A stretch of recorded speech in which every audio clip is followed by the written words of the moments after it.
Welcome Okay. to the second episode of the Chalice Chat podcast. And today, we've got a super cool guest. Naddy, do you want to introduce him? Yeah, well, he is lighter of cigars, playoffs commentator, and professional yapper. He is Naddy. Oh Here my we go. God. Hello. Out of nowhere. Welcome. Welcome. No one knew Oh. you were there. Yeah. I'm very secretive. I'm very secretive. That's what I. How's your day best. going, Naddy? How's it You know going? what's going good? I had a probability exam today. It went pretty well. Uh-huh. Actually, And then I'm sorry to cut you off, but that leads me on to the question. yeah. So you had a probability exam. What are you studying at uni? Because you're like graduating pretty soon, right? Can you just give me the Yes. full rundown? Yeah, so I'm graduating this December actually. I'm studying computer science and math, pure math. Uh-huh. Not the fake applied math, just the real pure math. And yes, I'm double majoring in that, and it's going good. I just got a couple more classes left. Probability being one of them. A couple more left? Isn't that like October? Isn't this like the beginning of the year? No, well, so it is like the beginning of the year, but it's because I added the math major. I have to do an extra quarter in school. So, oh yeah. So I just then, got one more quarter. I graduate in December. how many years was that course then? So four and a third. Or Okay. 4 years, normal 4-year track plus one extra quarter. Yes. Seeing as you're a math student, what's your opinion on people calling it maths instead of math? I don't mind it. I kind of like it. I won't be. I don't mind that nomenclature. I feel like they're both understandable from different perspectives. I feel like maths is kind of cute. What the fuck? That's how it comes across to me. But I definitely don't think I don't have a strong opinion. What's the official one? Like, what are you supposed to call it? Or is there... I don't know No, if there in is an America, official you call it mathematics. Because, yeah, mathematics, but... Yeah, it would be like no one would say maths in America at all. But I still kind of like it. That's fair. I've always referred to it as math, but... Yeah, that's like the It's- normal version. It is kind for of us. weird to say, though, maths. It's like THS, they're not three letters that should be together, you know? No, Like, that is to be fair. honest, That is fair. when I say it, I say like maths. Yeah. Like usually, No, like that's because Yeah. I can't, I physically can't do that. It's like Maths. baths. Like, bath is such a, like, disgusting word to say, you know? Yeah. No, Uh, no, I don't know. I feel like both are good. I feel like it depends on like I feel like it's a kind of a creative use abbreviation to say maths, but I feel like to me the normal way to do it. I guess it's like if you think of it as a singular mathematic and then you have multiple of them and you're shrinking it and then adding the plural, then you get maths. But if you're just taking the whole word mathematics and you're shrinking that word down to one word, then you get math. That's probably what happens, but I don't know. I'm not a linguist. You're not a linguist. You are a mathematician. Do you feel like your degree, or do you call it a degree? What do you call it? Yeah, degree. Do you feel like it's useful? I've always wondered what math Absolutely, students do with their free 100%. time. I am the biggest defender of college. I will defend college and education till the day I die. I mean, I think I'll it makes defend me education, but like, Yeah. okay, let's I think say it makes I'm me like a smarter person, more interesting person. Every single class, I'm grateful for every single class I've taken, even classes I hated. I think they're good for me. Yeah. I don't think like the way I always think about this kind of thing is like, I heard an analogy used by I don't know if you know 3 blue 1 brown. I feel like you should because you do like. So I heard him talk about this and I really like this analogy. So the way I think about it and the way he thinks about math, and I think this applies to like a lot of education, is imagine you're training to be some, let's say, I don't know, you're training to be a footballer, right?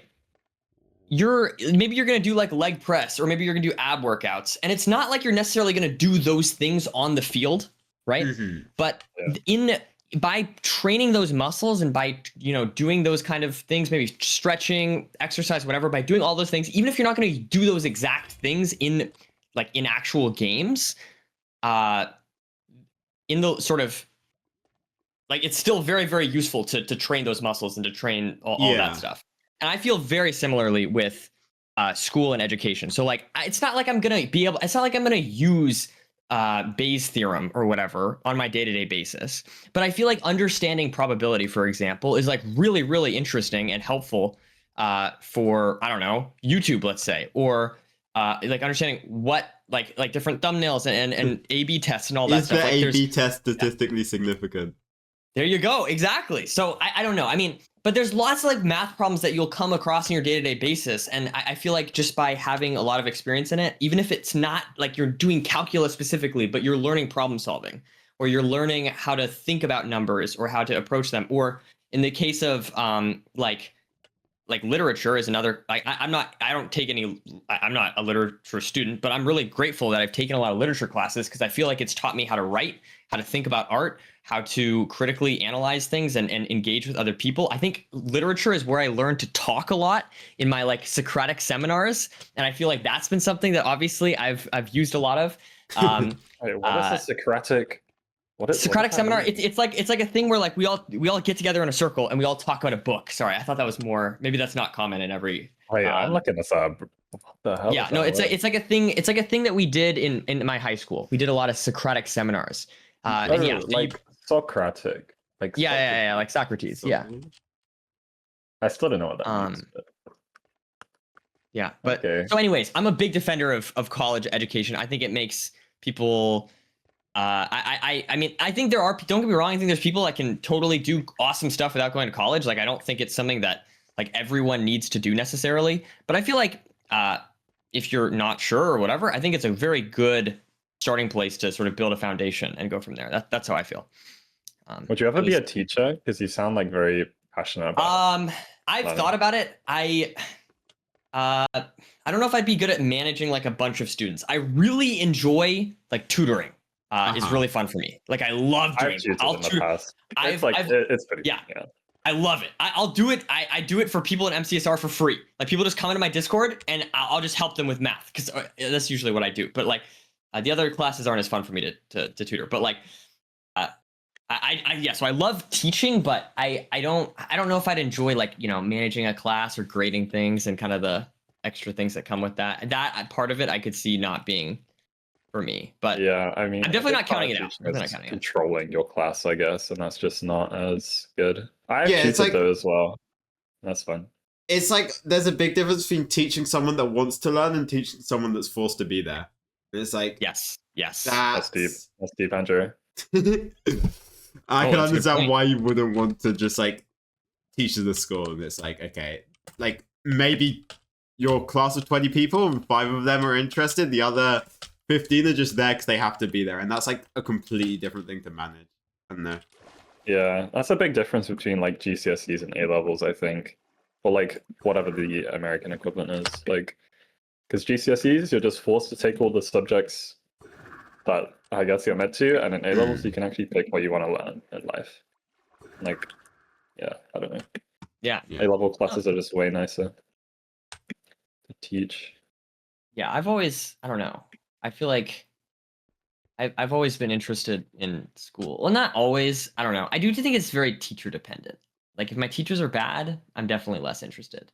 I do think. Yeah, I feel like there are like certain types of people that they just who their teachers doesn't really matter to them. Like they're more kind of independent learners, and then there are people that they can get really inspired by a teacher or just like really like not interested. I don't know. I feel like anyone will get inspired by teachers. I mean, I agree with you. There's some people that will learn well in spite of bad teachers. But I feel like, I guess from an enjoyment perspective, I think a good teacher will totally warp your opinion or shape it in a good way. Yeah, I that's how I feel. I don't know. I know, but what really makes a good teacher? Like, what would... That's like the really hard thing. Because it's not like teachers are trying to be bad teachers, It's like everyone, I'm sure, wants...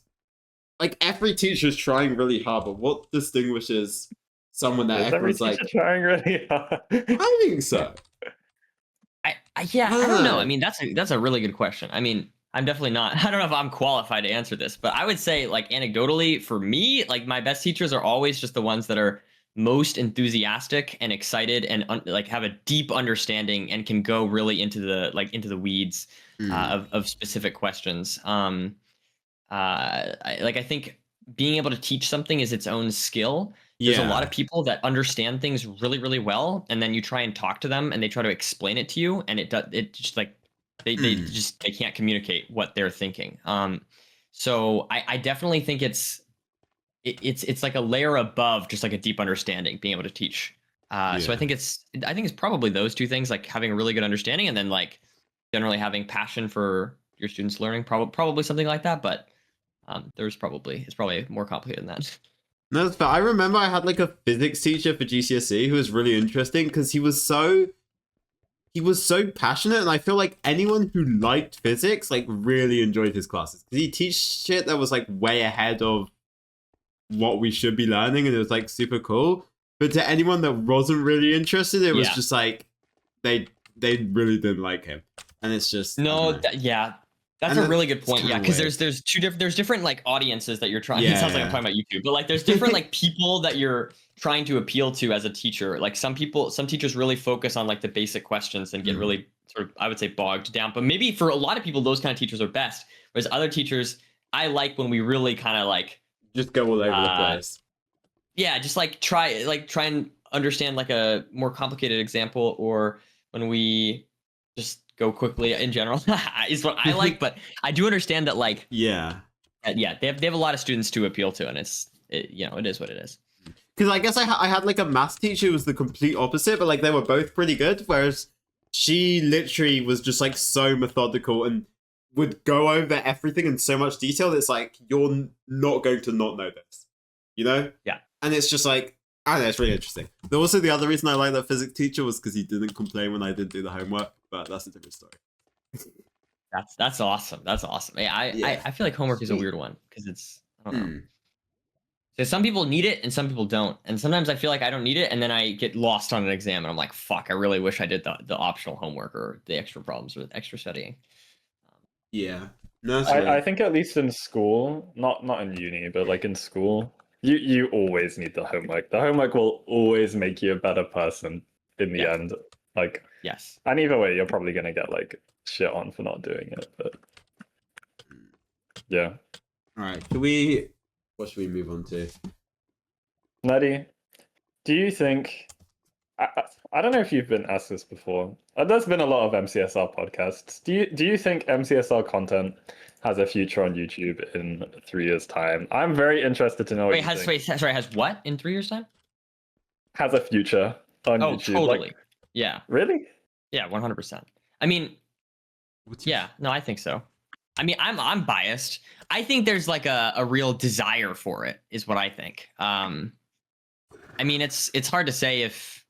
I don't know if it'll be ever as big as it was in like 2020, but maybe I'm too much of a doomer. Like, I don't know. I feel kind of depressed.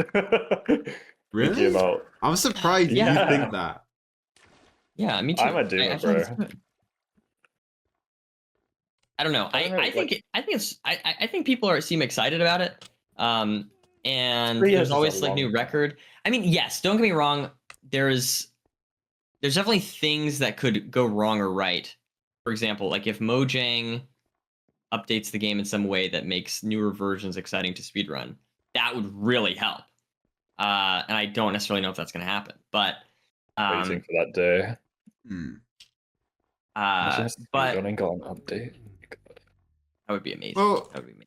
I think that I don't know. Even if not, I think it's still interesting.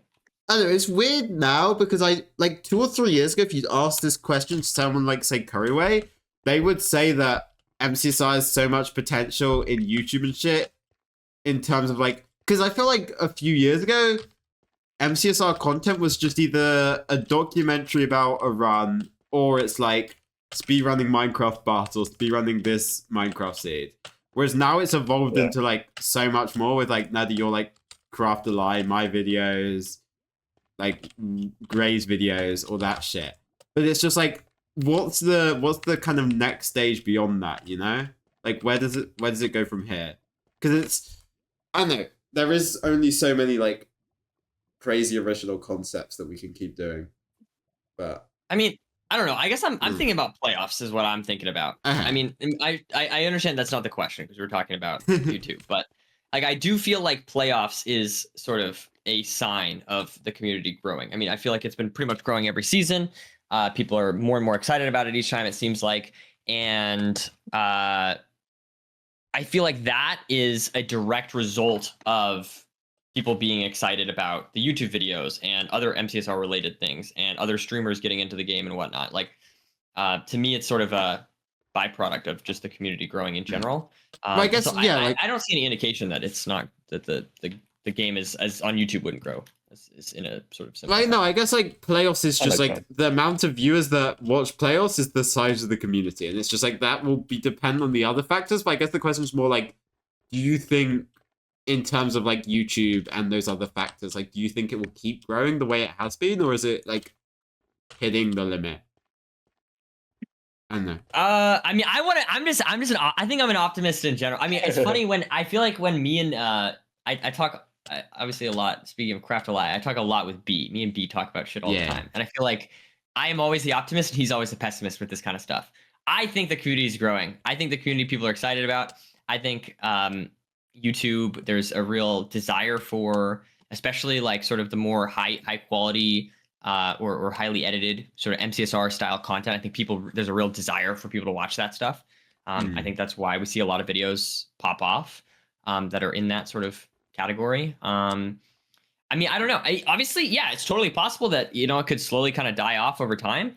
That people could get burnt out of it, that they might look into other speed games and whatnot. But I don't know. Personally, I am optimistic. I am optimistic. I think there's more ideas to be made. I will say, sort of caveat, I do think if Mojang just never updates the game in a way that's speedrunnable in new versions, other than like AA or whatever, that would be bad. Like that would decrease the chance of the community staying alive. But I don't know. But, I like, think there's do you always think they ever a niche. would? Like, why would they?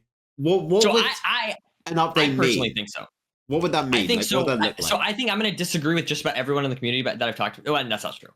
I don't think you make the game faster. I think you make the game slower. I think that's the way that the only way it could work. I don't think there's ever going to be a version that's faster than 1.16.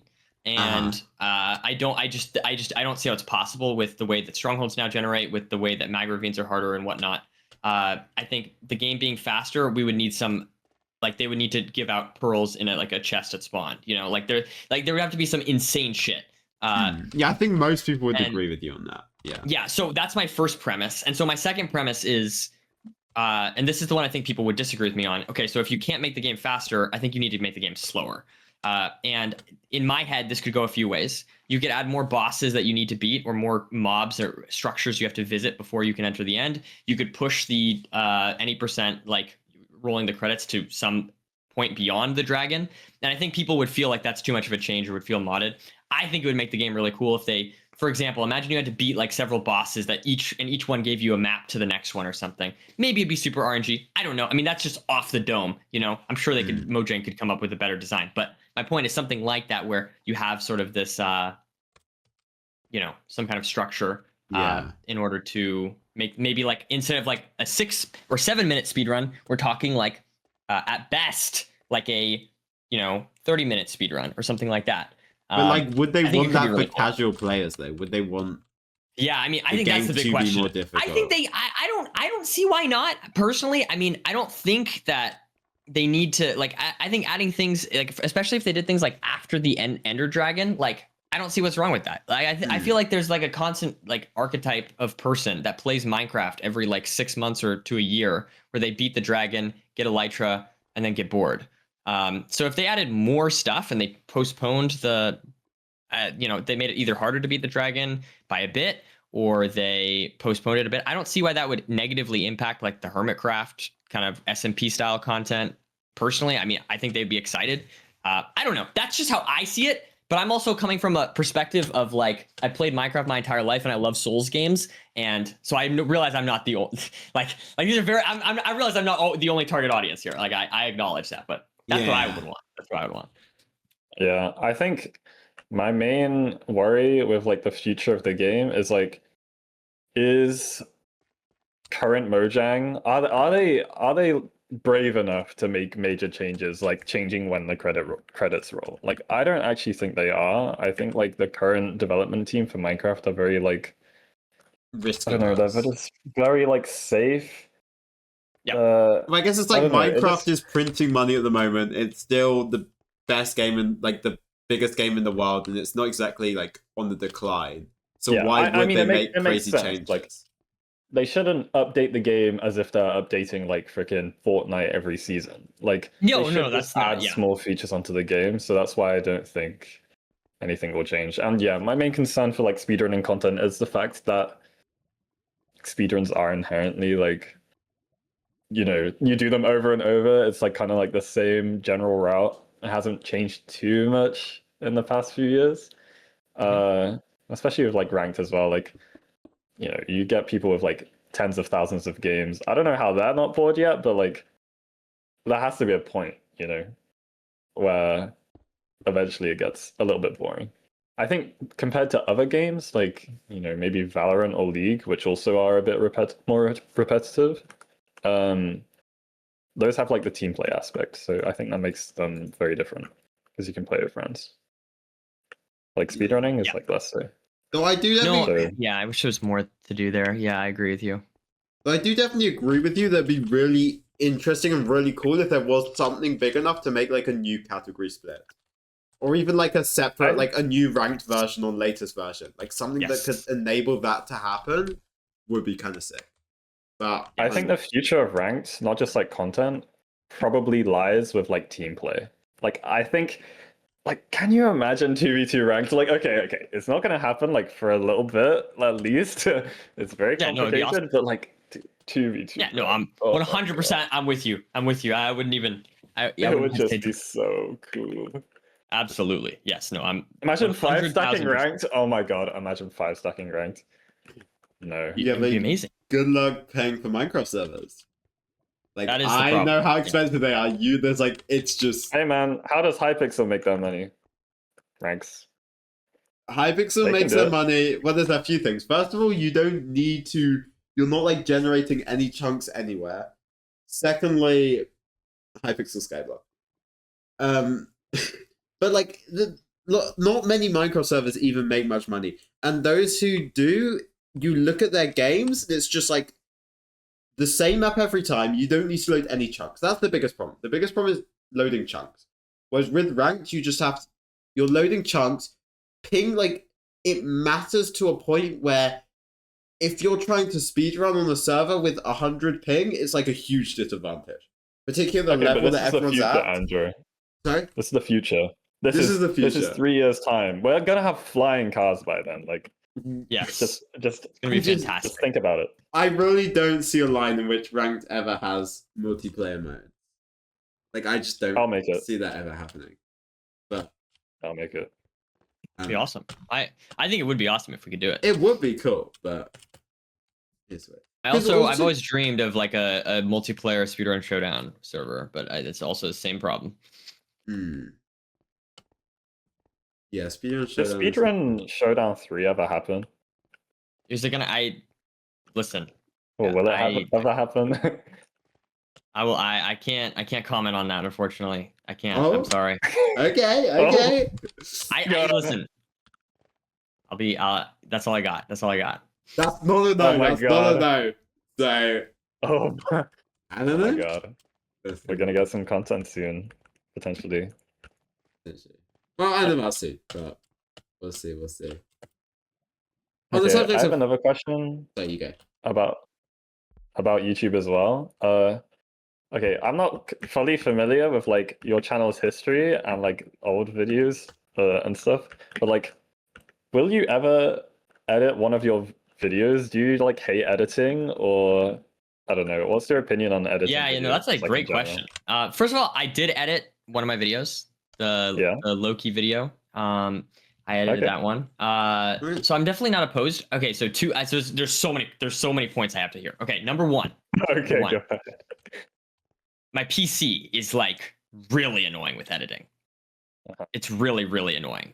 But literally today, I got a new PC. Literally oh my today. god, That's So- sick. new So PC from- day. So that excuse I don't have anymore. But yes, I got a new PC. It's like it's hilariously faster than my current PC. And I have not built it yet, but once I build that is like genuinely one of the main bottlenecks because the editing software was so insanely laggy when I'm on this computer. Yeah, I so feel you. That is the first thing I'd say.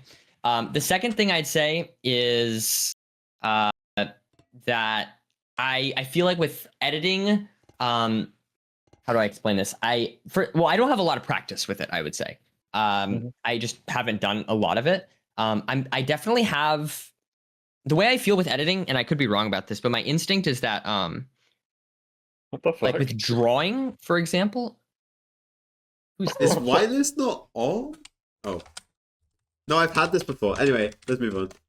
Oh no, it's yeah, it's all good. So I've always loved like doing artistic or creative things, but drawing, for example, is always a skill that I've struggled a lot with. And it feels like it's not from a place of not like knowing what to draw or not having an idea in my head and trying to whatever. It's like the actual physical translation of the idea in the vision in my head into on putting it onto paper that I've always struggled with. Like my handwriting, for example, is just so bad.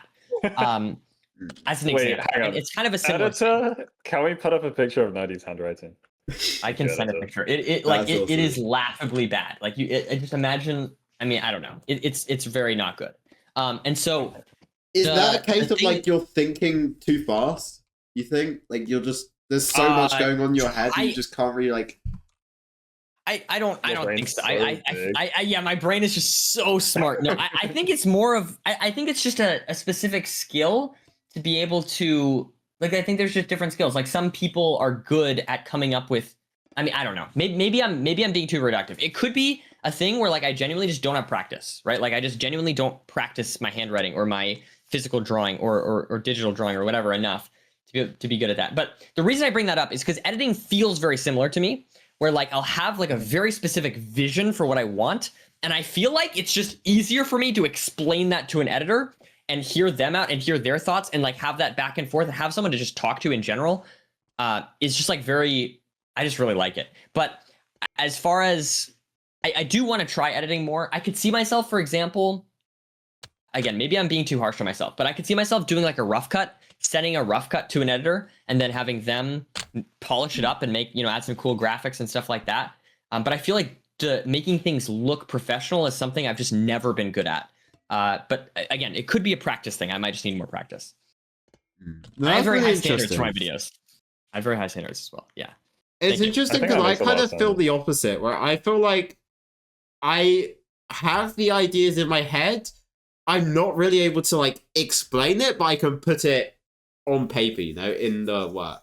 Not for like art or anything, but just for like editing, where it's like I can't really explain what I want, which is why I've struggled so much. Like, and I've never really gotten an editor, and I've like thought about it and like flirted with the idea, but I've never done it.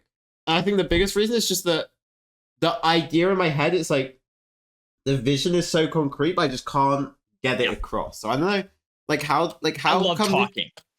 I know you love talking, but like how can you feel like how do you manage to get that idea across, in a way that they see it the same way you see it? I mean, first of all, it doesn't always work, right? Like I wouldn't say that, every time I've worked with an editor or an artist or anything like that, like I can always perfectly articulate myself and whatever. But what I find is that I think I just love working with people and getting people sort of together in any capacity. And like, I feel like a lot of times it can end up being this interesting back and forth where it's like, yeah, I'll have like a base idea.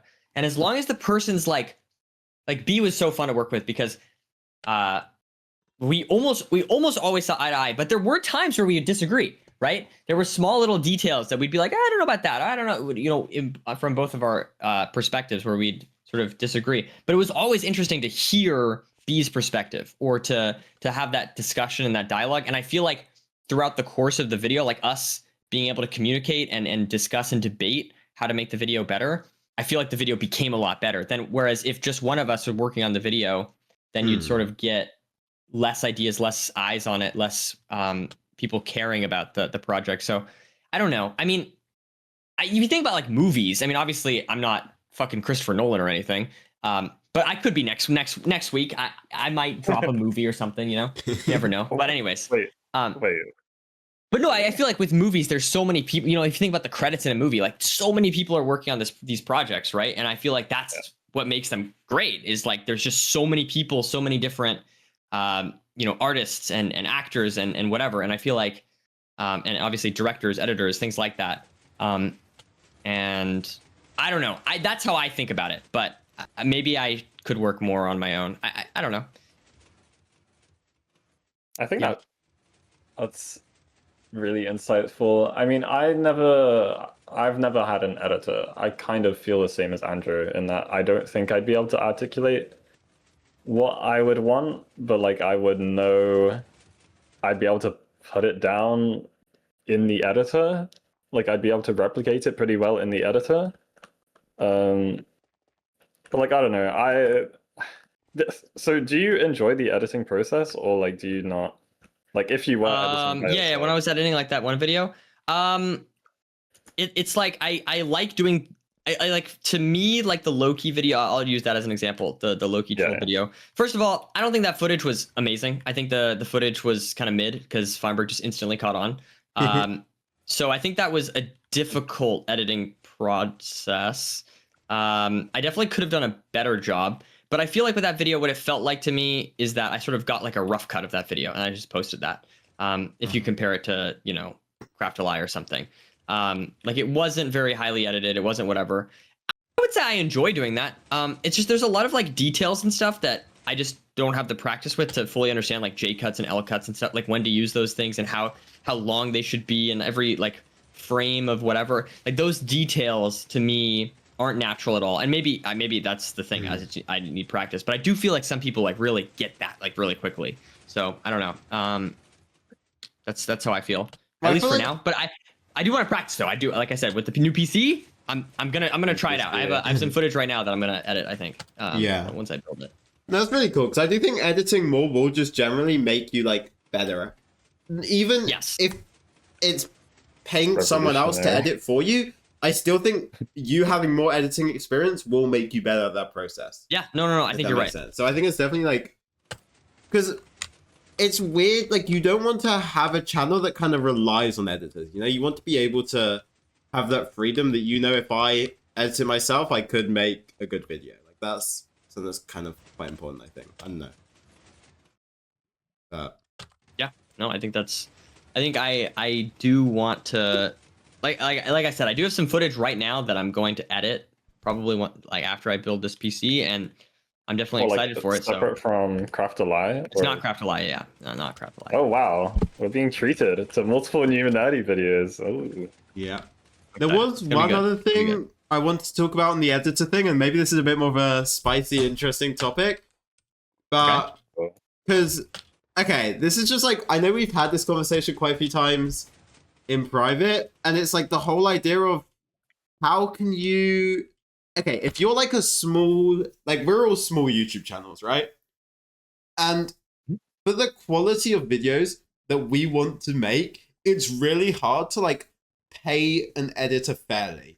And what I mean by this is that like the vast majority of YouTubers our size, and Naddy, I'm going to get on to you in a second. The vast majority of YouTubers our size, if they do hire editors, what they do is they pay them an upfront fee. And what that means is either you're losing a fuck ton of money or you're underpaying the editor, which means either they're getting exploited and they're just using you to build their portfolio, and then obviously they won't want to keep working with you once like they're bigger because you're not paying them much, or they're like editing your video really quickly and it's not going to be like the quality that you want, right? Whereas what you do is you do like revenue split with your depending on the video. I haven't always done that, but for Craft a Lie, yeah. At least for like a good chunk. And I feel like that's just such a good way to do it, where like when B's getting a share of the revenue, it's the only way to kind of make it fair, because you're not gonna like pay him $1,000 before, because he put a lot of hours into that video, right? You can't just pay B like $1,000 because you just can't invest that much in one video, right? But And it also just means that B wants to make it good because he knows that if the video does well, he gets a share of it, right? And it's just like, it's such a good model, and I kind of wonder why more people don't do like a rev share. Because I think it is just better for both you and the editor. I don't know. I agree with you. It's what I really like doing because I want editors to feel like they have like you said, they're invested in how well the video does. But I will say, I mean, I think there's a lot of nuance to it. First of all, to make it like I think a lot of people feel like, okay, if an editor, if you don't need the video to be super highly edited or whatever, you just need it to be like sort of a stream highlights, whatever. Like you don't necessarily need them. Like paying an upfront fee could be more profitable to you if if the editor just needs to cut down some stream highlights. They don't need to do anything crazy to the footage. Then from their perspective, like it is just a task that you can just pay them for hourly or whatever, like a couple $100 or whatever it is. And for you, then you profit long term sort of on just that model. But for me, like my videos are very highly edited and they're very I don't know what the word is, like they're different than those in my opinion. And so it feels to me, yeah, like I don't want just someone to do the bare minimum, and not every editor is comfortable with it, to be honest. Like I think some editors probably would say, that they would want upfront fees instead because it's too much risk. I think probably the best way to do it, if I was more professional or whatever, would be to do like some kind of combination. You do like a revenue split with a bonus and an upfront. Yeah. So that's probably like the best way to do it. If I was I probably in the long run, I'll set up some system like that. So that way it's like the most fair thing that I could possibly figure out. But I guess when I've spoken to like B about that's what it, B likes doing. So yeah, because when I've spoken to B about it, he's kind of the mindset that. But I guess also he knows like so much about YouTube and he's like a fucking genius. But that's a different story. Where it's like he'll only take a video that he knows is going to do really well, because otherwise he knows like he'll be able to like if he doesn't think a video can do well, he's obviously just not going to take the video. Yes. Which I feel like is very understandable. But I guess like. It's understandable. It's also not common from editors. Like editors generally, that's generally not how editors work, and so I think that's part of the reason you're asking why it's uncommon. I think B is kind of B is uncommon. B is uncommon. Yes. B is the goat. B is actually YouTube genie. We need to get B on the podcast, but we'll do that. Love B. I don't know. I don't know if Naddy, you have any like thoughts on that, but the whole paying editors. I mean. At least at my stage, if I don't edit my own videos, there's just like no point in even being a YouTuber. Like, if you're just like, that's just like my whole thing right now. I'm not. But you're also a fucking banger editor. Like that trailer, I will defend that as like the greatest thing I've ever watched in my life, man. That season 8 trailer, oh my god, I love that thing so much. The thing is, though, it wasn't even that much editing. It was just like cutting and making the replays. And do you guys know like Film Crux? Is that what it's called? I don't know what it's called. I literally just downloaded some random ass like effect pack, which I got a free trial for like 6 months for, and I used that to like do anything. It was fantastic. So that's my analysis on the situation here. Though I do also definitely think another interesting thing about editing is there's like such a big difference between making a trailer and making a YouTube video. Or like, I feel like, and I don't want to sound like rude to you, Naddy, because one, the trailer is excellent, and two, you're a really fucking good editor for YouTube videos as well. But I feel like there's so many people that would be able to make like a super good trailer, but finding someone that can kind of make like actually pace a YouTube video and make it something that people want to watch is like a lot harder, if that makes sense. Whereas like having the technical skills. You made a trailer, bro. No, I'm not saying. I'm just saying like having the technical skills to make a trailer. I'm not saying most people can make a trailer that good. They definitely couldn't. But like to make like a pretty good trailer, or to make even just like an intro. But like pacing a whole video is like a very different skill set, and it's much harder to find. And like when I was looking for editors, I struggled to find like people that kind of had that experience where I would have like the confidence of like giving them a whole YouTube video to edit, you know? If that makes sense. I don't know. Yeah, that makes sense. But I agree. It's just know what you something you mean. really need to have trust in them for, I guess, because like, if it just doesn't end up how you like it, if it's not something that you as a viewer would consume, then it's kind of just an L. Like I don't know. Can't really do much about it. yeah. But yeah, I do get what you mean. Like videos are so much more than just editing. It's just the storytelling aspect. It's just relating to the viewer, really. Like if you can empathize with the viewer, if you have good empathy skills, then you're kind of sorted. You can do anything. In my opinion. Interesting. All right. Okay, shall we? Do you want to pick one this time? I'll pick one. Okay, beyond MCSR and content and all of that stuff, and also like what do you do outside of when you're not in front of your computer, when you're not at school? What sort of things do you like to do?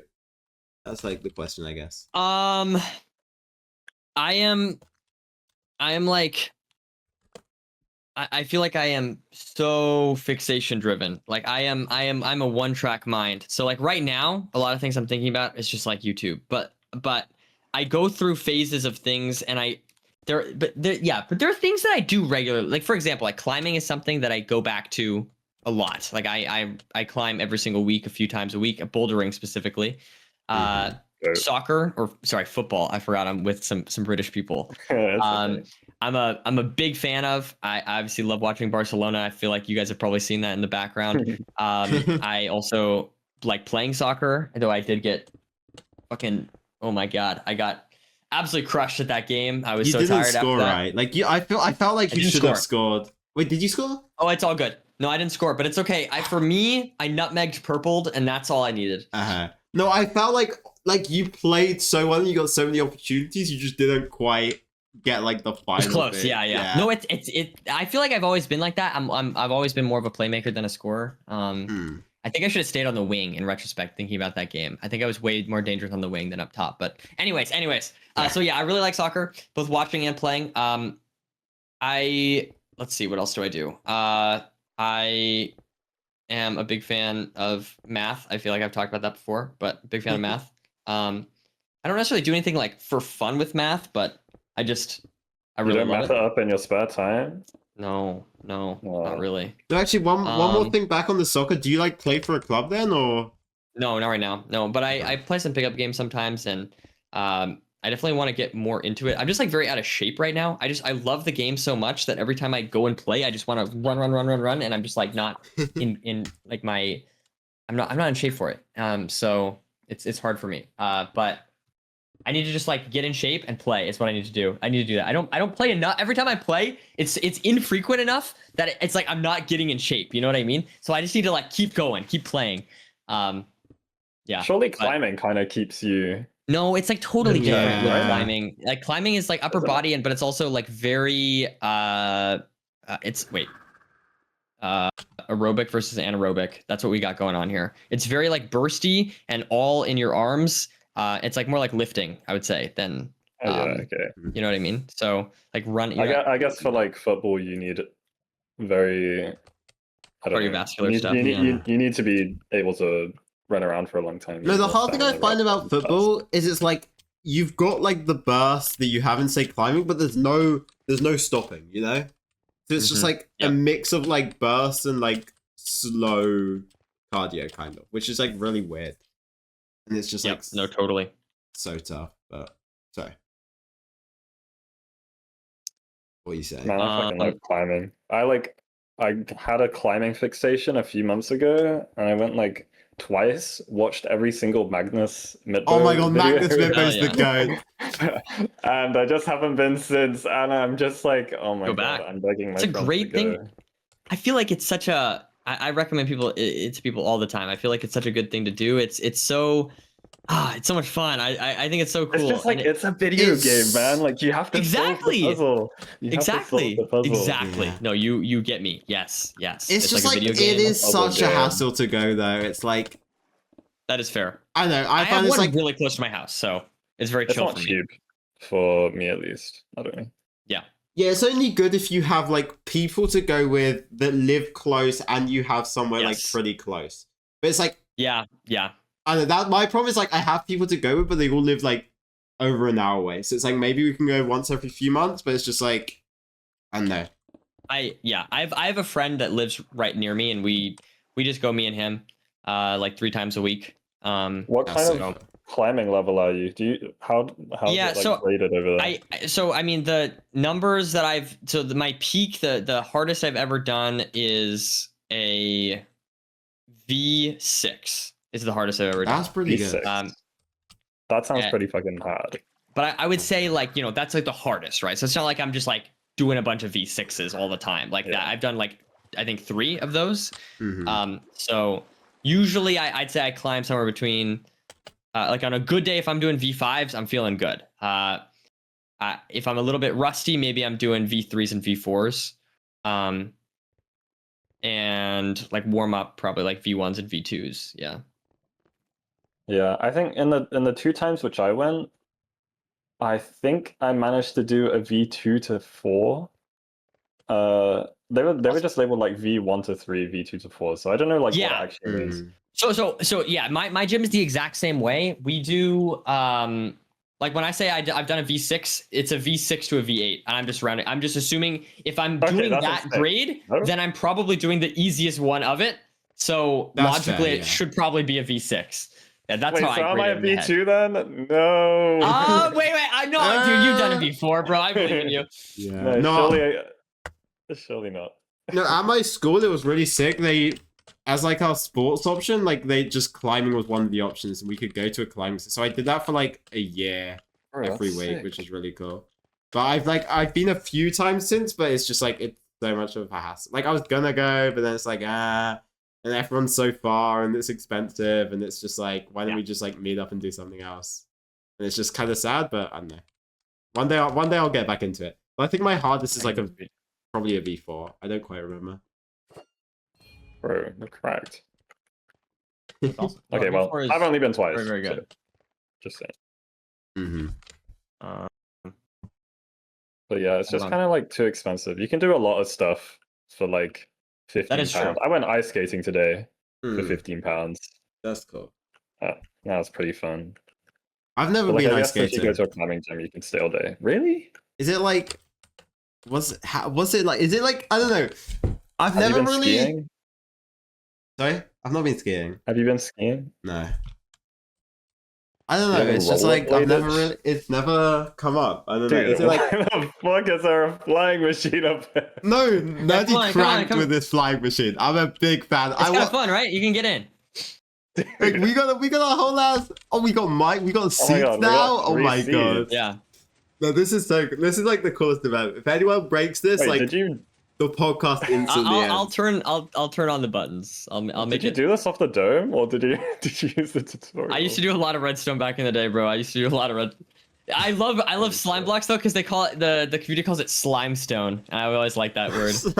Yeah, that's really funny. Oh no, this is so cool. We'll just do the rest of the podcast from here. I love building stuff like this. That leads really nicely into another question I had. So like before MCSR, or I guess maybe Yes. during, do you have like any other online communities that you Oh, man. were or No, are this a is- part of? Yeah, I could talk about this. Okay. Okay. So this is a good transition. I should probably move the minecarts to not do that. Oh, the minecart fell. That's on me. No, that's on me. No, it's okay. It's okay, it's okay. So yeah, I did a lot of redstone stuff. Specifically, I was in. Do you guys know? Have you guys heard of Psycraft? Yes. Okay, No. so I was not part of Psycraft. Yeah, I was Psycraft. gonna say. Yeah. Were you gonna say But- you were inside? No. I was not. I was not. But I had a server, and like we were like aspiring to be like Psycraft, and so we did like a lot of like very big. So yeah, just to explain what that is. Sorry for people listening or for Andronicus, it is basically like a server. It's like, you know, it's like a SMP server, right? But rather than Hermitcraft, where they kind of all do their own thing and they kind of try to make things look really nice and they like build bases and mini games and stuff, it's all about just building the biggest and coolest possible like farms, and they all work together. Like they're not, it's like they're not like, you know, buying things from each other or anything like that. They're all collectively just trying to do technical projects together. And so, yeah, I mean, I was on the server, and it was, we did all sorts of cool stuff, man. Like we did like a huge I can send pictures too. I mean, I feel like it's a podcast, so maybe that's not the right time, but no, it's okay. We'll edit up, put it in. So like we made, I mean, okay, so we're not like doing stuff on the like necessarily at the level of SciCraft, but we did some pretty crazy stuff. We did make something that SciCraft wouldn't do because they considered it cheating, but I think it's the coolest project I've ever worked on by far. I think it's so cool that I'm very proud of it, even if SciCraft considers it cheating. Okay, It was an RNG manipulation witch farm, okay? And I'm going to see if I can remember all the details. So I had to learn. So I didn't like come up with this on my own, but it was like a lot of the people sort of in that community, a guy named XCOM, he sort of created a lot of this stuff. And there's a lot of like science people like Matthew Bollins of the technical community, you know? And basically the way that it worked was the first thing that we had to do, and it'll all make sense in the end. So if this seems like arbitrary stuff, it'll click, I think. So we had to clear out a perimeter, which means you get rid of all the blocks except for bedrock in a, if I remember right, it was 512 by 512 blocks. So you can do the math. That's a lot of blocks, a lot of digging, a lot of flying machines to get rid of it. I'll do the math. Yeah, that's a lot of blocks. That's a lot. And so we got rid of all of those blocks. And we had like, you imagine just bedrock at the bottom, right? And it was just kind of in this like random area, seemingly random, but it was very specific. In the middle, there was a chunk, okay? And if no one else was doing stuff on the server, okay, if people were just kind of AFKing or whatever, then we had a chest grid. We had a grid out by in a region of a mansion. And by loading a specific chunk, okay, with chests, if you place a chest on the edge of a chunk, it loads the next one because it's trying to check if there's a double chest that you can place. Does that make sense? Right. Yeah. Wait. Yeah. So like imagine you're here, like come to me here. Like open your F3G. I'll show you what I mean. Okay. Also, this does not work in new versions, sadly. Okay. Bro, can we make it brighter? Why no. So this dark? Is nice. Dude, are you not on Gamma 5? It's too dark, bro. No. Okay, sorry. I'm not playing on Gamma 5. Okay. So yeah, I have to be careful. It's been years. Like I did this probably like 10 years ago. Yeah. Something like that. So if I get some details wrong, I do apologize. But like basically the way I remember it working was like if you imagine there's like a chest here, this chest loads this chunk over here because it's checking if there's a double chest to be placed. I think that might be true in this version still. But like imagine, so there's a chest there like this, and then we have a chest here like this. And this thing is just kind of way out in the distance. Like you just have this one single chest here loaded, right? And then we have like a chest over here. Oh, so you can just and you can imagine loading. It creates a chain. Oh my God. And the reason why you want to load these chunks is because by loading a new chunk in a specific mansion region, it would reset the RNG seed that spawned mobs. And what that means is if we found an RNG seed, and this is the part that I think was considered kind of cheaty, is like you have to do some like you have to put in the seed and like kind of use calculators and stuff like that to argue to figure out these things. But it would by loading these specific chunks, it would reset the seed where I'm going to use ice blocks. Where over in our perimeter, in the middle of our perimeter, there was like 4 blocks like this. It was like this.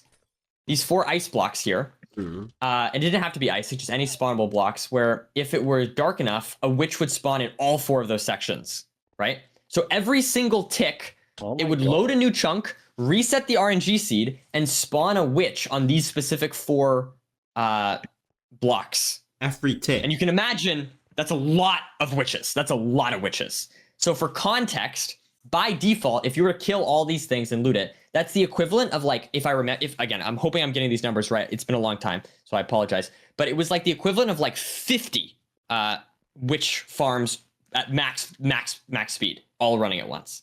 Bro, I don't know how I've never heard of anything like this. Well, it's like super dank and like it requires. It's like I said, a lot of people consider it kind of cheaty. And a lot of people, so like the people that understand it, a lot of them consider it kind of cheaty. And then I think for like casual players, it's just so much easier. And why would you build a witch farm this complicated when you can just build a normal one?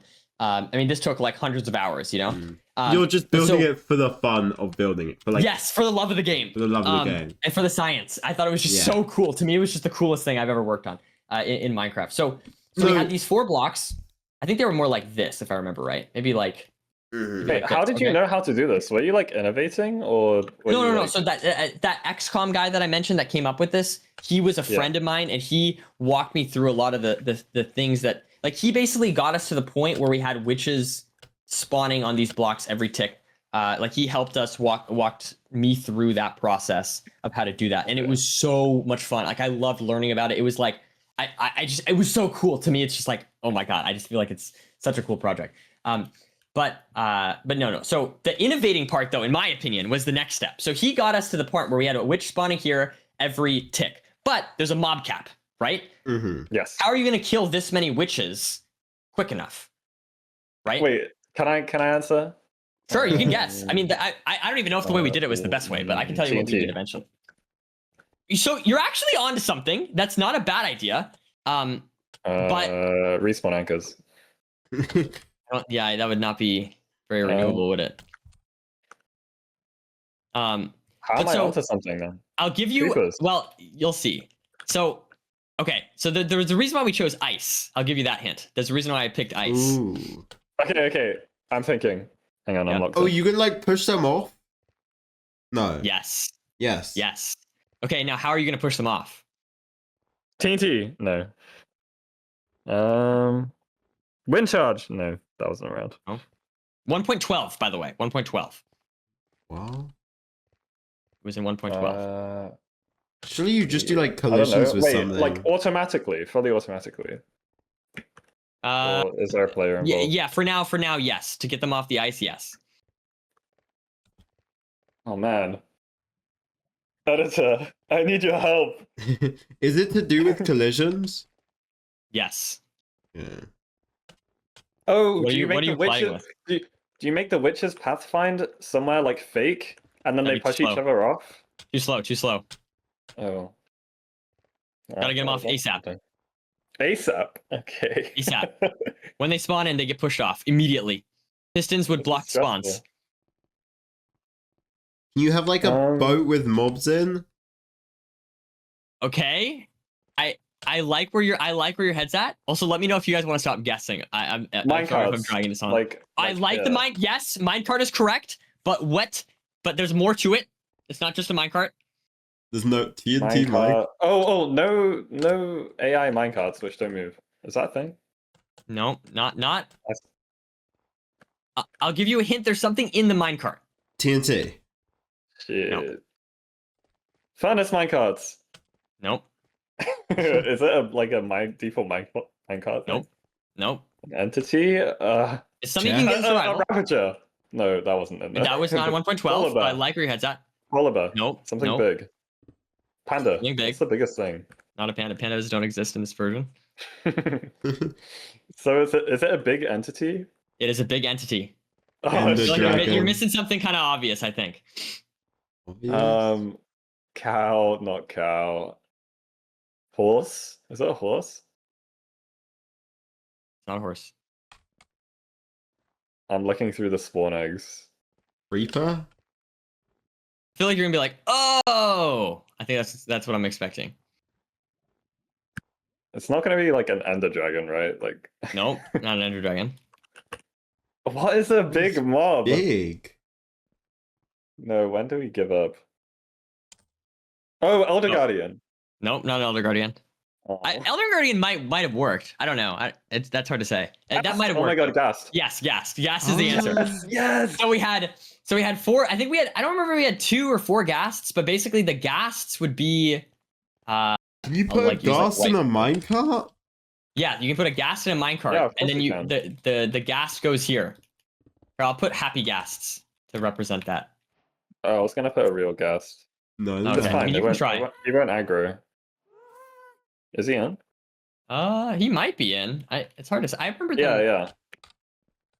Well, Yeah. But so we had a ghast like this, and we had to. Oh my god.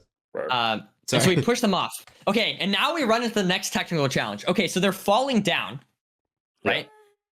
It takes too long for them to fall 20 blocks. They're blocking spawns. We need them to fall faster. Or we need them to get out of the way faster. I'll give you that. They need to disappear faster. You move them into like into the nether? Yes, nether. Boom, you're correct. Okay. So there's a problem though. The problem is that we're not working with end portals. We're working with nether portals. And there's 2 big problems with nether portals. Okay, so remember, they're falling off the edge here. They're vertical. And they're vertical. And they're vertical. That's one of the problems. The second problem, the reason why we can't put them like right next to the witches is because they give off light. And that's very bad. Ooh. They give off light. So if we put them like here, they would block spawns because they would reduce spawns because they have light, right? So instead, so they're like this or whatever, or you put them lower. Listen, can I just say you're a very good teacher? Thank you. This is so fun for me. This is fun. Yeah. This is fun. Okay, so we have portals down here. Okay, now I'm gonna be honest. I think this next step. I think this next step. Like, I don't mean this. I just you guys might. This might just like be an impossible step for you guys to guess because I think it's something that you might just not know. So it's not gonna be more ghasts. It's not gonna be more ghasts. We want them to fall in basically instantly. Oh, okay. I think I should just stay, unless you have an idea. Yeah. I have an idea. I assume this isn't the thing, but this could be crazy. So you know that like one illegal speedrunning tech that was discovered like a year ago, where if you get in water and like go here or you go through the portal? No, that's not it. That would be cool though. Maybe that would be work. Crazy though. But yeah, okay, so it's totally possible you guys know about this, but I feel like this is not necessarily common speedrun. I don't think this is like common knowledge, so I feel like it's me having you guys guess is like. Okay, can we have the answer, please? Yeah.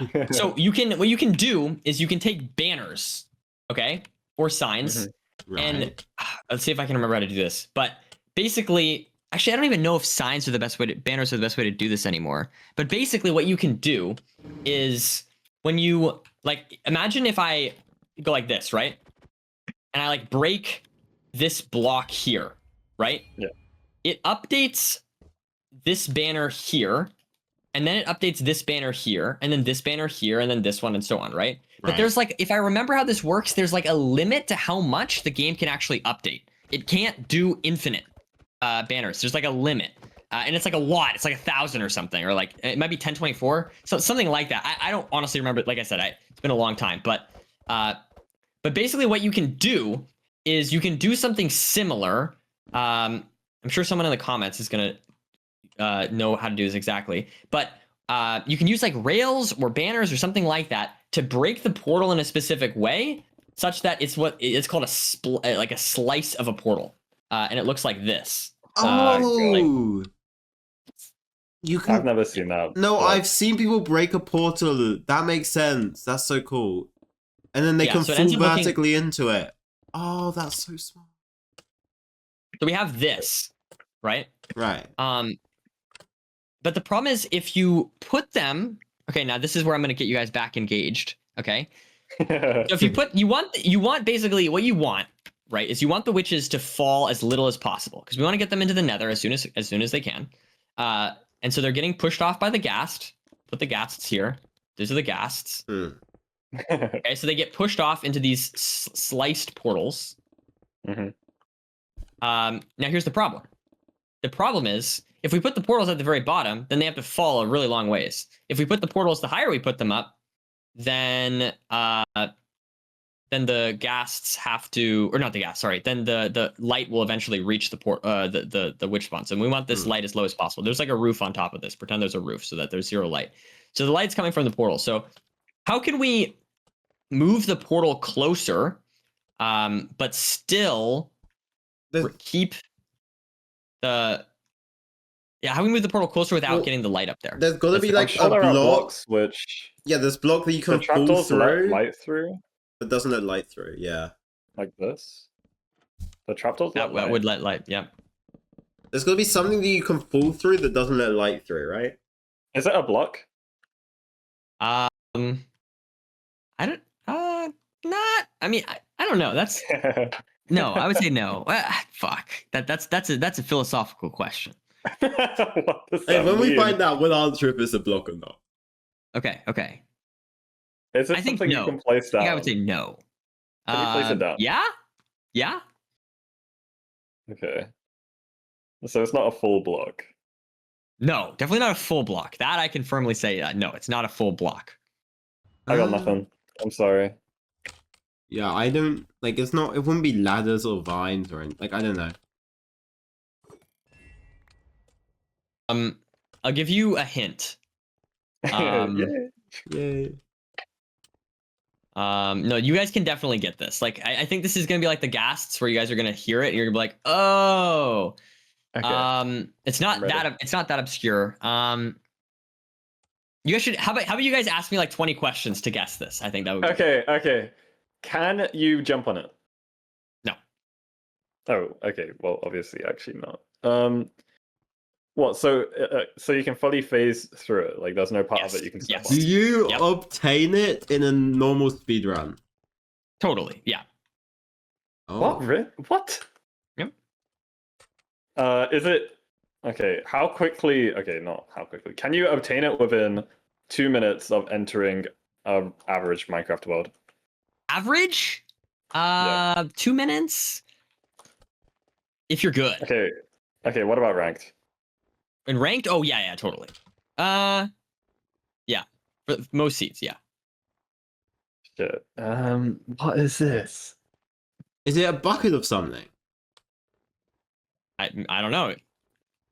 That's the question. Is it like something in the bucket?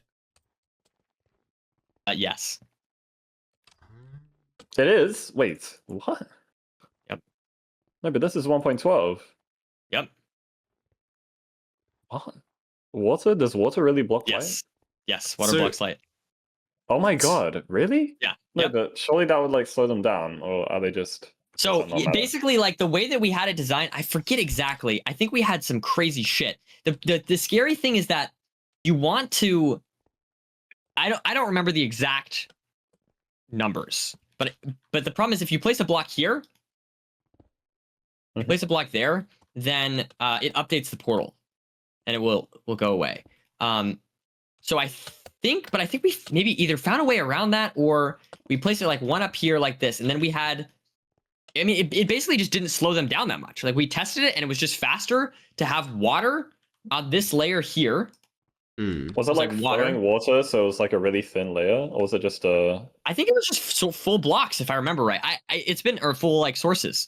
Had them fall down through the water, and I don't remember if this was the like. I don't think this is what these numbers are right, but it made the light level up here 0, and it made them fall down quicker than if we dropped them at the very bottom. Because I mean, I think you had to move the portal down pretty far, so the water was just faster. And I remember just like one layer of water just didn't slow witches down that much. So that's what we did. Okay, so we're in the Nether. We got them into the Nether. Okay. What's the next puzzle? There's more. There's actually more. So okay, so at this point, if we kill them, right? If we kill them, then we're getting 50 witch huts per hour. Okay. Right. 50 witch farms per hour. Okay. But because we're fucking extra, okay, that is not enough for us. Now, I will say, I'll give you a hint. The next step does make it technically not fully automated. There is something that you need to. You're using a looting sword, right? So yes. fox with looting sword and player nearby or something. I don't know. I like the idea. Box with So looting yeah, sword? this might. Wait, no. If What? dogs kill something while you're holding looting, that applies looting, right? Yeah, I think dogs just are gonna be way too slow. I mean, again, we're Okay. talking 4 witches per tick. So multiply Okay. that by 20, and yeah, that's a lot. So 80 witches a second is what we're talking about here. Okay, does So the player have to input? the player, yes, the player has to input one. They have to spam or hold right click. I'll say that. Okay, so some I don't kind of, like, remember. area of effect thing while holding a looting sword in the nether. Holding a looting So it sword. can't, Yep, they're in the nether. so it can't be like lightning. Not lightning. Hold a right click. What's holding How right does the click here? player do area damage? I'm looking at the weapons. Well, witches can't be like burned. TNT? Is the player lighting TNT? The player is placing TNT. I'll tell you that. Oh. Okay, so Wait, that's but what the how's it player has to getting right lit? click. That's a good question. Any Does the ideas? player need kill credit for looting to be The applied? player does need kill credit. Yep. This is so fun. Oh my god, this is so a hard. fun. This might be hard, but I think you guys can get this. I believe in you guys. So the player is okay. So I'll say this. So looting player sword in the is- offhand, TNT in the on hand. I think it's TNT in the offhand, Okay. looting sword in the main hand, something like that. Yeah. Hmm. So player is Well, there's spamming gotta TNT. be- I won't. There's got to be a chain reaction started by the player, right? That's just like ongoing. Oh, wait. You set off like one TNT far away and it does like a TNT duper which constantly. Wait, does that work though? Is that right? So no. So the player has to place the TNT. So there's no duplicating, and that's the part of it Oh, that's flame not arrow. fully. Yes, flame arrow. Yes. Yeah. Sorry. So it's flame arrow. So the player shoots a flame arrow and then you sort of bounce it in a specific way such that it doesn't ever despawn and it lights the TNT when the player is placing it. Oh my god, and I feel so smart. it's and you also another additional little cool thing, if I remember how it works, it's called lazy looting, and it puts the player 8 chunks away, or maybe longer than that. I don't remember exactly. It's been so fucking long since I've done this, but so you have the player far enough away such that all this stuff is happening in the lazy chunks, which means that it's less laggy, which is cool because then that increases because if you decrease the TPS of the server, then you get less rates. So you kill them in lazy chunks, you send the items back to the overworld, and if I remember the rates, it's 125 witch huts per hour, or about 100,000 redstone dust, which is what we cared about per hour. Just so cool. That's my favorite project I've ever worked on. I think it's just so awesome. If I got the numbers wrong or any detail wrong to the viewers, I'm formally sorry. It's been quite a while, but I hope that I did a good job explaining this. That's awesome. I think it's so Is this cool. like... Sorry, there you go. God, sorry. Now you go. Okay, I was gonna say it's just like so. Here's the thing I find with Minecraft and farms and all this shit is if you're just building a farm is so boring, but like the process of designing a farm and doing all this problem solving sounds really interesting. Like, if I was to ever do like survival Minecraft, not that I think I ever would, I wouldn't want to like look up farms. I just like want to figure out myself how can it wouldn't be to like this scale, but just like the idea of figuring out myself how can I make this as efficient as possible is like so interesting. I don't know. Yeah, I mean that's what I loved about this I love this project because I feel like there was a really cool balance. Like obviously, like what I did was nowhere near as complicated as learning how like discovering RNG manipulation, but I thought it was still super cool to be a part of the cool thing about these projects is that for every single 4 blocks, you have to design it yourself because it's not always the same 4 blocks. Like this one might be like this, but there might be one where it's like, I don't know, like 3 like this and 2 like this. And there's like definitely like things that you can it's probably like optimizations. Maybe if I don't know if people still do this shit nowadays. It doesn't work in the new versions, so it's probably not really. But the cool thing about these projects is that you kind of had to do some designing on your own. Like even if you were just fully copying everything else. Like you have to create the way to get the witches or whatever other mob you wanted to manipulate into the portal. So I don't know. I thought it was so much fun. But yeah, I agree with you. I think designing your own stuff is super, super cool. I also designed my own wither skeleton farm, which I think was 5.5 wither skulls per minute, which was cool. That was very fun. I have some. Let me see if I can send some pictures. Hold on. I don't have any good pictures of the witch farm, which I'm so sad about. But I have some pictures that are. I was gonna say, I feel like this journey, you can make like a video about it. Dude, I wish. No, I agree with you. If I had the world, I don't have the world. I don't think anymore. Yeah. Yeah, that's just like so cool. I would personally, I would have clicked on a video titled 125 Witch Hut Farm. Dude, I made the best witch hut farm 125 times more efficient. So this is that's an Andronicus title. I wouldn't click. Okay, I'm gonna post this. Maybe you can the editor put this in. Put them post. Editor. Okay, so that's like what the witches look like. That's without any gas or anything. You can see very goofy looking. You can see them taking up the mob cap though, so that's probably not even max efficiency. This is what the world perimeter looked like. That we did. If I remember right, oh my God, I think this looks huge. No, that's in creative mode to be clear, but this is what we did in survival world, which I think is even bigger. That's this is in survival. Witches. That's in survival. Like, so cool, man. Oh my God. I'm so proud of this project. Holy shit. So, man, God, there's so many. I'm just like going through the pictures. This is so cool. Okay. So this was like, here's the chess grid.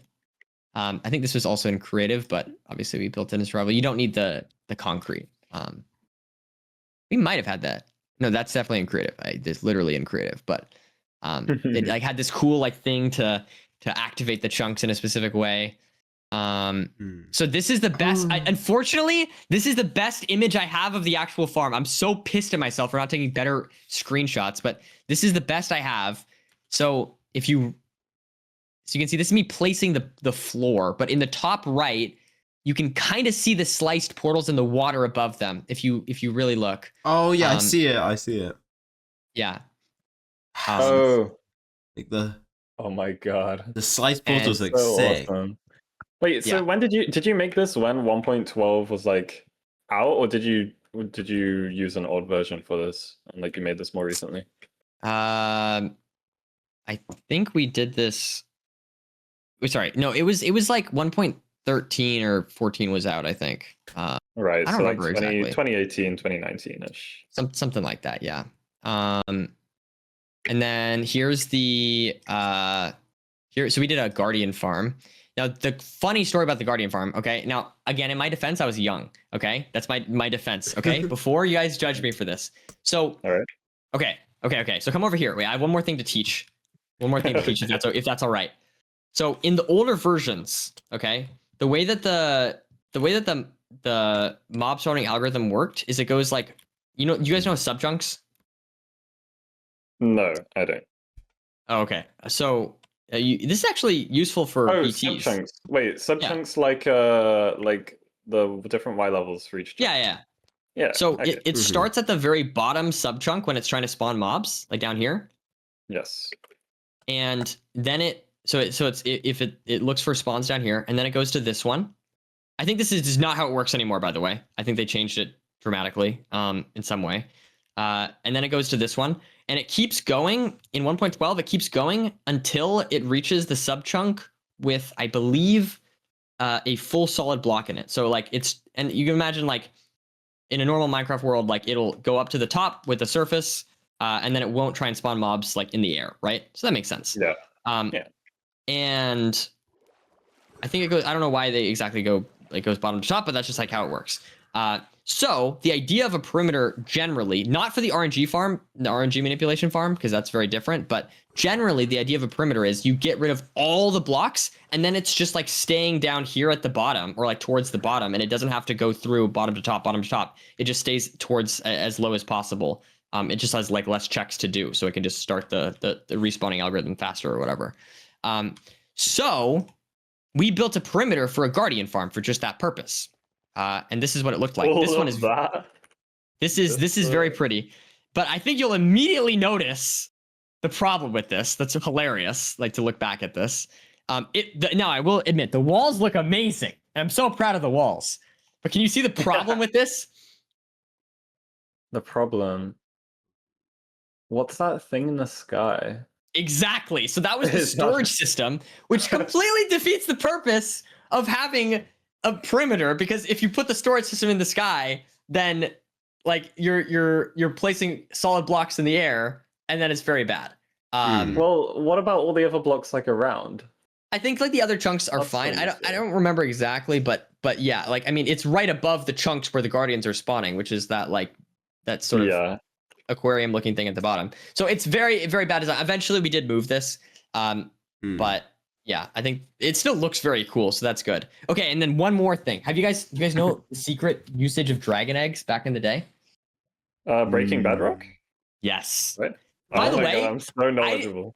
I just want to say, such a good game mechanic. I'm so mad it was a bug and they got rid of it. I thought that was the perfect usage of. It was so cool. Like it was such a cool mechanic that the dragon egg, the thing you get after beating the dragon, can be used to break bedrock in like a. No, that is. Oh, it was so cool. And so we had to duplicate them. I will say that, and some people consider that cheaty as well. But a lot of servers did it because you can do stuff like this. So again, trying to get rid of the blocks at the top. Let me send this. Okay, look at this. So we got rid of a perimeter on the nether of bedrock. So and those things that black sort of like what am I looking at? Fabric looking, those are all dragon eggs. All of those are dragon eggs that we broke. And let's see here. What? And how many dragon eggs is that? I mean, I think there's probably a screenshot. So dragon eggs, 200,000. Was Nerdy Panda your username? Yeah. I mean, that's speed. That was when I first started MCSR. It was still Nerdy Panda. Oh damn, let's go. And so we had this machine that looked like this. We didn't design this, but there's this machine that we could use to place the dragon eggs, and it would throw us in a minecart, and it would do some fancy stuff, and it would break like rows of dragon eggs, or sorry, of bedrock with the dragon eggs at a time. Super. That was super fun. And then eventually, with all of that, we then cleared out all of that stuff below the bedrock using a machine that looks kind of like this. And it got rid of the lava, got rid of all the blocks. Dude, that is a poor screenshot. And then just like the one dragon egg alone in the corner, and everything else. With the 1.12 textures as well. And eventually, there is the Wither Skeleton farm that I think it was Blaze's as well. And yeah, like pushed them towards the center. It spawned them on the platforms, pushed them towards the center, and brought them up. And that was my own design, which I'm very proud of, even though it broke like all the time. Super unreliable design. The last thing I'll say kind of design is that one. Okay. So that design, and I was trying to force this a little bit because I just love this so much, but that design used, you guys need to come over here. That Wither Skeleton farm, I'm not joking, you made use of cake. I swear to God. There are a bunch of cakes in that design. And wait, can you place it down again? How high, how tall does it make you? So I'll give you a hint as to the usage. It has nothing to do with the hitbox of the cake. Nothing to do with the height, nothing to do with the width. That's not at all what the cake does in the farm. Really? Do you have any other ideas of what the cake could be used for? Nothing to do with it. What else is it good for? You eat it? You can right click it. Nope. Can you right click permanently? It's permanently fully not eaten permanently in this farm. There's a very niche usage. Wait. What does a cake from the bottom look like? Oh. What the hell? No, there's. Okay, can I have a hint? If you can. It's redstone related. Oh, comparative stuff? No, but they're all full. So Are they though? I don't know. You just told me they were full. They're full cakes, yes, but what is it? What does the output give? Okay, let's see. Let's get some redstone. I like know never screwed nothing around about with how comparators comparators work. So I mean, I know about comparators them. generally are gonna output something from the different blocks will give different signals. So like a full chest will give 15 blocks. This is like a full 15, right? Is that 15? You should count. Yeah, that looks like 15. I should count. Is it like unique? It's slightly 14. Is that the It's only block that 14. gives 14? So you can do things like there are other things like you can fill up chests to a specific like with a specific amount of items or something. But the reason why this is good is because if we go like this and we take a redstone block and then we take this signal and we put this on subtract. So this signal, if you look, is 1. And that's really nice because redstone, at least I think it is still laggy. I haven't done redstone in so long, but redstone is like really laggy compared to things like rails. But sometimes there's like niche uses where you want redstone dust specifically. So a lot of designs back in the day, and I think probably still today, try not to use redstone dust at all. But I had some niche use where I had space on the side and I needed redstone dust for something. I don't remember what it was exactly. But so what I was able to do was use cakes to limit the lag that the redstone dust would have given if it was like this. So that's so sick. Yeah, that's all I got. That's all I got. I feel like we should leave this. Well, I do have one question on it, which is like, you seem so excited about it. How come you don't do stuff like this anymore?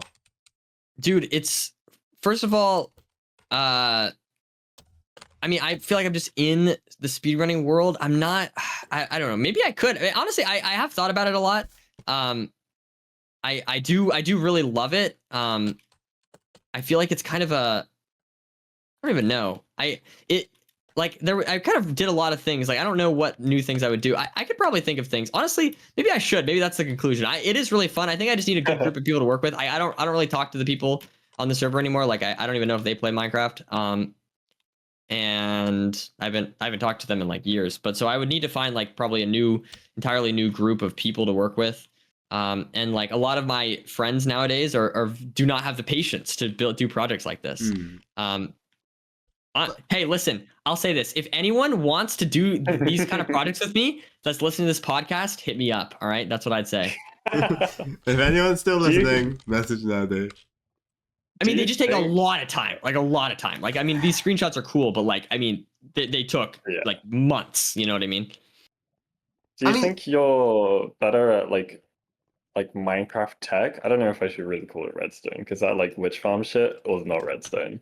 Or do you think you're better at speedrunning? Oh, definitely redstone stuff. Like it's 100%. I mean, it's just like more mathy and like I'm just not very good mechanically, so it's just like, yeah. No, I'd say definitely I'm better at like. Yeah, I feel like given the amount of people that like math in like MCSR, there'll definitely be people that would be interested in that like super technical side of things. I don't know. Is it like common knowledge that you like had a technical Minecraft background?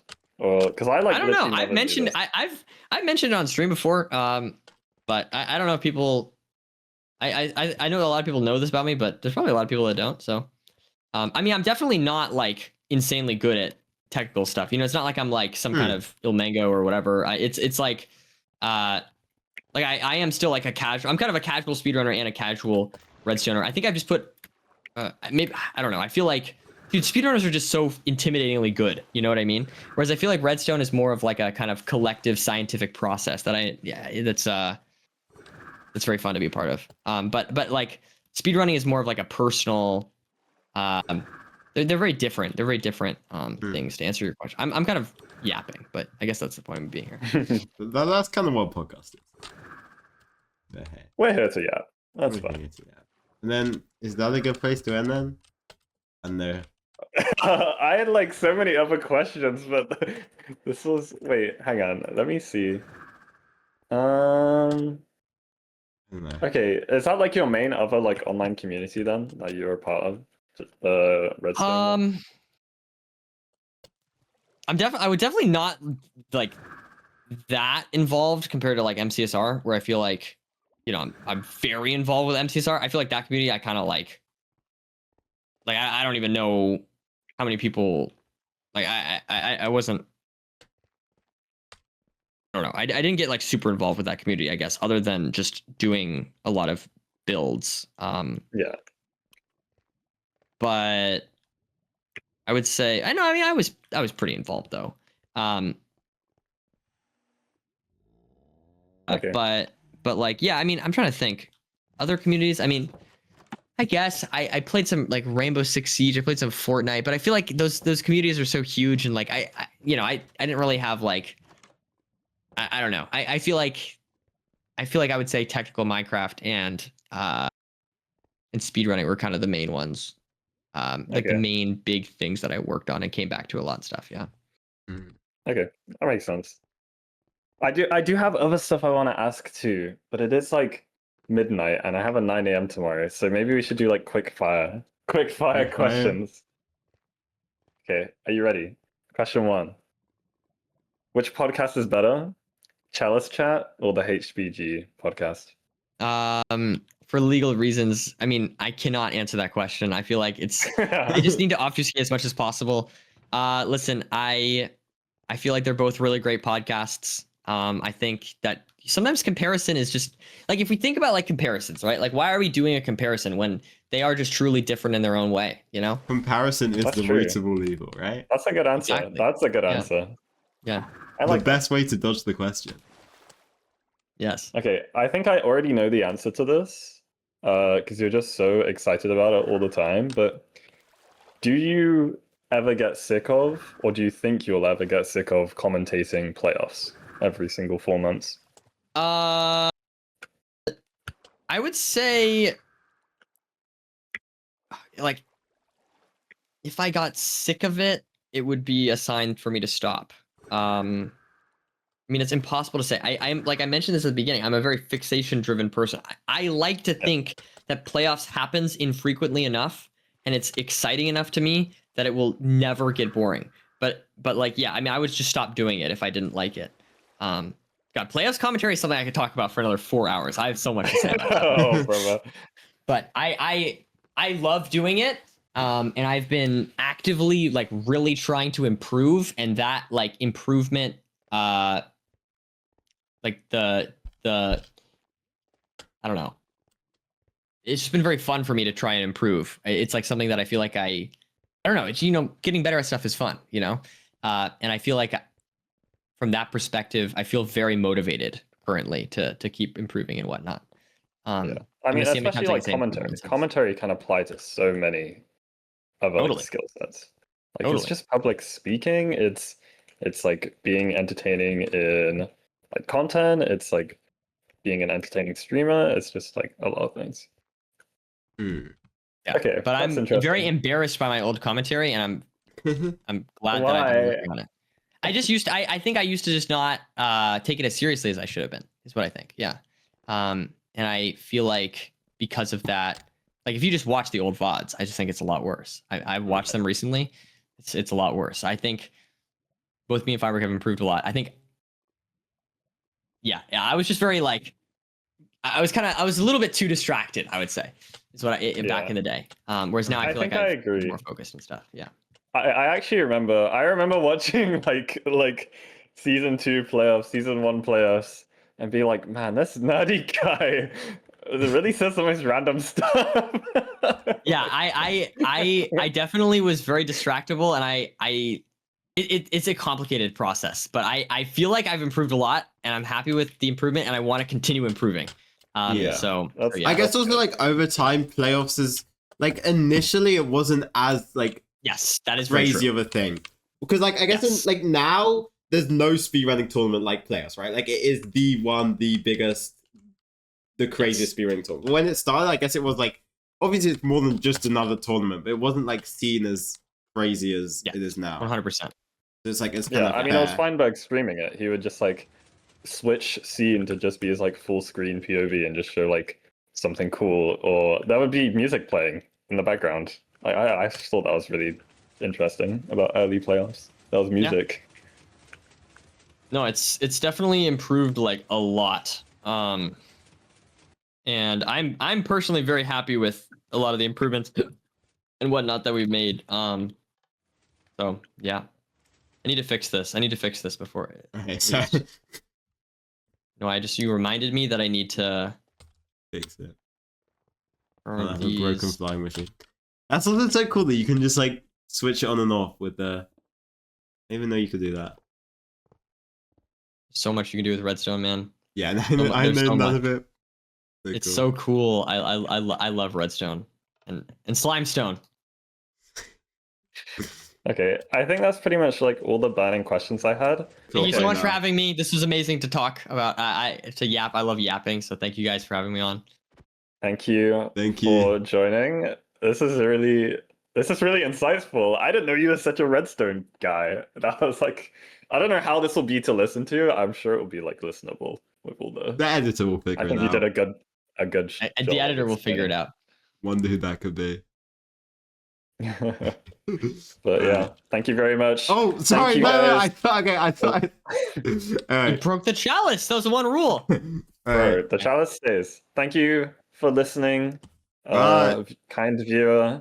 This has been me, Andrew, and our special guest, Naddy. We will see you in the next Chalice Chat.